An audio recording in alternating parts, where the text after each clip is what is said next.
ஜீவன் story times வழங்கும் தமிழ் கதைகள் பஞ்சதந்திர கதைகள். புலித்தோல்.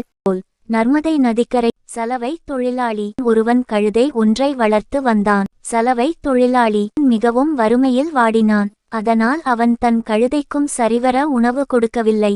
ஒரு நாள் அவன் காட்டுக்கு அருகாமையில் சென்று கொண்டிருக்கும்போது அங்கே ஒரு புலித்தோலினை கண்டெடுத்தான். அதனை பார்த்ததும் அவனுக்கு ஒரு யோசனை வந்தது. அதனை கொண்டு வந்து தன் கழுதையின் மீது போர்த்தினான்.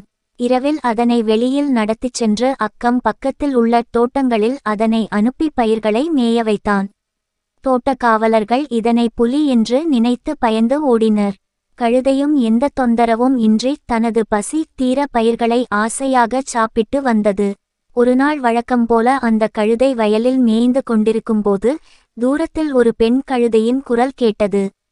உடனே புலித்தோலை போர்த்தியிருந்த இந்த கழுதையும் கத்தத் தொடங்கியது.